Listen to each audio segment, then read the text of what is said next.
but he's not a wide receiver. He's not a tight end. He's Johnny Wilson. He's a big frame wide receiver that maxes out your expectations for size at the wide receiver position, and he still produces. There's a few games where he got way more targets than Keon Coleman, way more yards and way more catches than him, and just was able to be more reliable of an option for Jordan Travis. So betrayal scars, can't stop thinking about those stab wounds. We might not catch him today, but he gon' die soon. Okay, today I have a new video for you guys. It is a no comp player for the 2024 NFL Draft. I have a few players here that I don't feel great comparing them to another player, whether that's for good or bad. There are a few players that I just have a hard time struggling to compare them because they're unique. Players that kind of have traits that in a combination that you don't really normally see. So I'm going to do that, but if you clicked on this video, thank you. This is Third and Wrong. I am Dylan, your host today, and I will be talking about the NFL Draft all off season and my other co-hosts as well once we get to a less busy section of our schedule. But we are a small channel. We're growing. If you can help us out with a like, comment, and subscribe, I like to respond to any comments that there are out there and have a good conversation. We also just put out 2 new mock drafts, my 1.0, my 1.5 mock draft, which is just a reaction to the combine and also before the free agency period starts. So check those out if you can. But this video, like I said, we're going to just be comparing a few players, or we're explaining why they can't be compared. So we'll hop into this video real quick right here. So I have brought up Caleb Williams first because he is probably the most polarizing player at this moment in time. And Caleb Williams is someone that obviously is going to be talked about to death until the draft actually happens, and continued throughout the season as well. So definitely a player that I feel like a lot of people are getting wrong. Not necessarily wrong in as, he's going to be bad or good or whatever, but he's not Patrick Mahomes. And if you're expecting to draft a Patrick Mahomes, you're not going to get what you got out of Patrick Mahomes from Caleb Williams. And the reason why I say that is because just go look at Patrick Mahomes' tape from Texas Tech and then tell me that looks like Caleb Williams coming out or anything like that. The reason why I say that is Patrick Mahomes went through a bigger change than what Caleb Williams is going to go through in the NFL. And Caleb Williams is going to be expected to start right away and expected to win right away as well. Patrick Mahomes, he was expected to win right away once it was his turn, so the second year. But the tape difference from his Texas Tech days, year, I want to say 3 or 4 or whatever, his immediate last year and then the one before, you could just tell watching him, like, this dude is throwing like no one else is throwing, and he changes that in the NFL. It is like watching a baseball player go out and just rip a football across the field. With Caleb Williams, you're getting someone different, and that's not bad. It's not an indication of him being worse than Patrick Mahomes. It's just a different player. He's 6'1". He has that mobility around him, and he's got a great sense of just winning and being that guy. So there's a lot of intangibles to really like about Caleb Williams. You can watch the film. He's going to score points in the NFL. He's going to break records. I think he's a quarterback that is worth having on the roster. And I wouldn't be surprised if the Bears just take Caleb Williams because it's just an easier decision than everything else that they could do with keeping Justin Fields. The thing, though, with Caleb Williams, just to air out now, so that way I'm not leaning too much on one side or the other, because I'm trying to be as unbiased in this comparison as possible, or not comparison, but in this description of the player. But Caleb Williams, you've probably heard, is not the most secure with the football, and that's something he can definitely work on. He also does tend to the hero ball mentality, and a lot of that could be chalked up to him having to at USC, where his defense was not, keeping people, scoring less than 21 points or whatever, and so he had to go out there and score every drive to stay ahead of his defense. And, that's something that you need to be able to do in the NFL. You need to be able to go out there and just get points scored. And that's one trait that is comparable to Patrick Mahomes, is when the ball's in his hand with, 4 minutes left and the other team has a lead, you don't really feel safe with that lead because Patrick Mahomes, or Caleb Williams in this case, is on the other side. I do think there are things that people aren't going to like about Caleb Williams. See, again, I know that that's the obvious one. They're very different players in, different ways. And that's why I'm bringing this up, is because it is easy to say Patrick Mahomes, but you really have to just look at this dude as someone that is not Patrick Mahomes, because otherwise you're not going to get the same thing. And to expect that is going to hurt Caleb Williams. It's going to hurt the team and everything. What you should expect is someone that can make every play. He can be the hero in hero ball because he has those skills. But when it comes to the NFL, he needs to learn, or not learn, but he needs to prove that he can go out there, have a strong run game. He can do the play action. He doesn't have to rely on these college Lincoln Riley schematics to get his wide receivers open.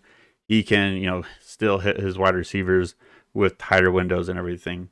I don't think any of those things are out of the realm of possibility for Caleb Williams. So I think he would be a great pick at number 1. But also, he does have things that I kind of sit there and be like, ooh. The biggest one is his media presence. I just don't like. Mainly, so it's a nitpick. So I'm not trying to say I'm out on this guy because of this, but he goes out, laughs at his competition for crying. I think it was TCU quarterback Max Duggan or Duggar or whatever, but he makes fun of him, and then he goes and cries, and then people can't complain about Caleb Williams crying. Like, it's just dumb. Caleb Williams, I think he would take that back if he could, but it's just dumb stuff. I think that he could work on. And then, other than that, just boosting your teammates as much as possible. I think that's something that he probably does now. He just needs to make that a bigger presence of himself, so that way people aren't concerned, is this just Caleb Williams' show? And, that kind of thing. So overall, Caleb Williams, great prospect. You don't need to hear that from me. Everyone kind of knows that. There are things that you can hate about this dude, that you can criticize him for. But at the end of the day, this dude is talented. He's got everything that you want, other than maybe a few inches of height that you can add to him. But he's gonna be successful. He's gonna set a lot of different records, or if not, he's gonna keep up with a lot of the record-setting quarterbacks out there. So that's my first one. He's not Patrick Mahomes. Just try not to think that way. He's his own dude. Treat him as such, and I think he'll do a good job anyways. The next one is one that I personally have as my favorite. Just my favorite draft player. Not because I think he's the best. I don't think he's in the top 5, maybe even the top 10 of wide receivers. But this dude is 6'6". He's listed as 6'7". He probably plays closer to 6'7" with his shoes and all that kind of stuff. But the dude has the largest wingspan. He's the largest target that you can ask for, and he actually has some wheels behind him. So, and his agility isn't that far off of someone that's closer to 6'2", 6'3". So this dude packages a big frame with the skill set of a wide receiver. There's a lot of people that want him to transition to a tight end, though. And you can just clearly see Johnny Wilson has no comps, because there's no one this big, this nimble, and I just have a hard time finding an exact comp for this dude. And that leads me to say as well, if you want this dude to turn into tight end, just look at what Kyle Hamilton is able to do right now with the Ravens. He was getting all sorts of flack his first year because he was just not making plays as a safety until the Ravens realized that Kyle Hamilton isn't a safety. He's not a slot guy. He's not he's not any of these positions.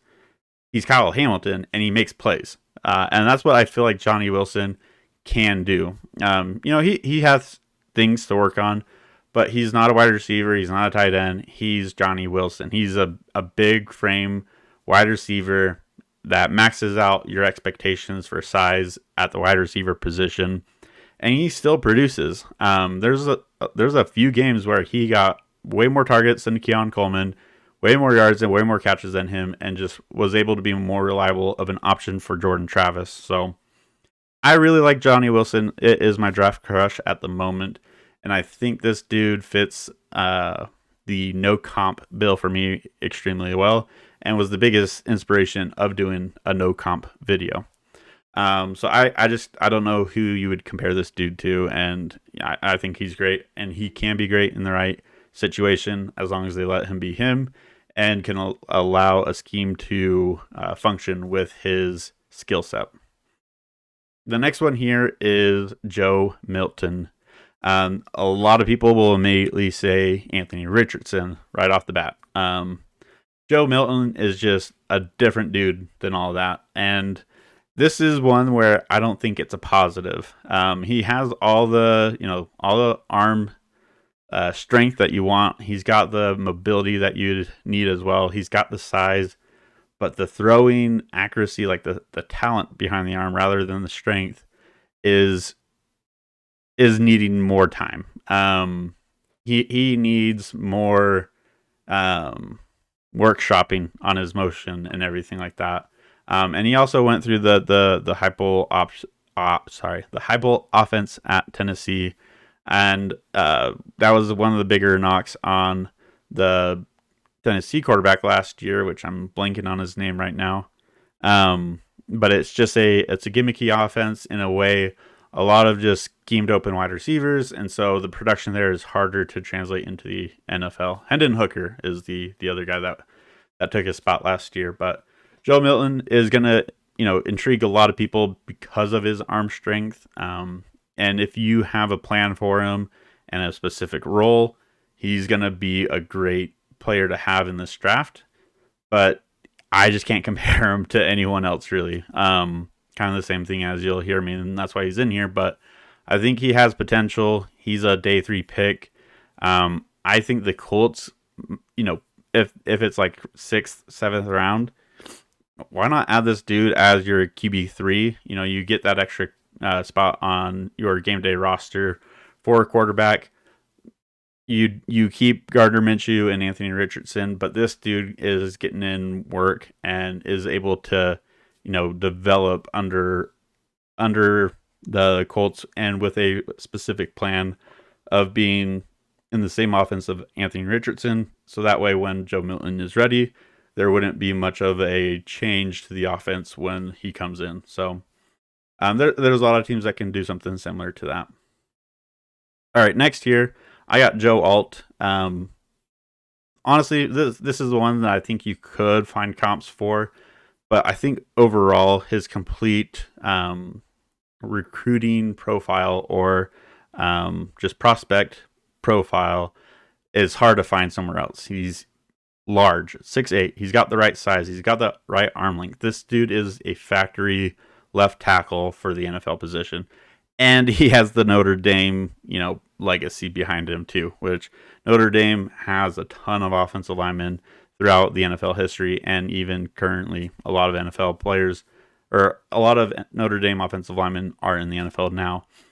So this is, as far as, factory-made left tackles go, Joe Alt's that dude, and it would be hard to put a comp to him because he's kind of the generational left tackle prospect here. So I think he carves out a whole deal where down the road someone's going to be comparing him to Joe Alt. instead. So he's going to be the comp for someone else eventually. But right now, I just have a hard time finding a comp for him. Another player, T'Vondre Sweat. I have a hard time getting this dude locked down too, because one, he has just a massive size for a nose tackle, but he has athleticism that's kind of different for that position. And he's someone that you might find like a Mozzie Smith or a few other nose tackles that have the same body size, but his combination of body size and athleticism make him a really interesting pick. I don't know if he's going to go in the first 2 rounds. He could. And I'm not trying to say he's the best defensive tackle or anything like that either. Just what you get from him is going to be different from other nose tackles. And, right now, I think he's a unique player in this draft. And I think even if he goes in the 3rd or 4th round, he's going to carve out a role specific to him that he can go and just, be T'Vondre Sweat wherever he goes. So a little bit shorter one there, but I did want to add him. All right, so the last one here is Isaac Guerendo out of Louisville. He was a transfer from Wisconsin and was a running back that I feel like is hard to compare him to. I think the closest I could get is probably a Josh Jacobs for the similar type of experience that he had, where he doesn't have a whole lot of tread on his tires, but he has the ability of being an NFL running back. Plus, he has outrageous athletic profile to pair it up with as well. He was with Wisconsin when Jonathan Taylor and the running back that's coming out this year, Braylon Allen, were there, but he wasn't able to break past those guys. But Guerendo transferred to Louisville and had a phenomenal season. He can do it all. He's got vision. He's got ability. He's got breakaway speed, but he also can receive out of the backfield. A lot of his biggest plays ended up being from screens or checkdowns that he was able to bust off, an extra 8 yards when he, was catching the ball behind the line of scrimmage or something like that. So this dude has a lot of what you want from an NFL running back, especially not having the tread that, even the Jonathan Taylor and Braylon Allen had coming in the NFL. Josh Jacobs is someone similar to Guerendo. Josh Jacobs, however, was, with Alabama, had that, first round just like expectation almost that year. With Guerendo here, he's going to be expected in the rounds 3 or 4. I could see him going as high as the 2nd round potentially. But he had a 4.33 40-yard dash at the combine, and he also measured at like 6'1", I think. So he's a big running back. Everything that you hear about this dude is he's a powerful guy running the ball, but he also has that breakaway speed. So he's almost one of the most complete backs that I see in this class. And the biggest positive, like I said before, is he doesn't have that tread on his tires that a lot of these other running backs have, being the guy, all 2 or 3 years that they've played. So I don't think you can just find another Guerendo in the past. I think he is in this unique situation, and I think he would be a very, very nice pick to have.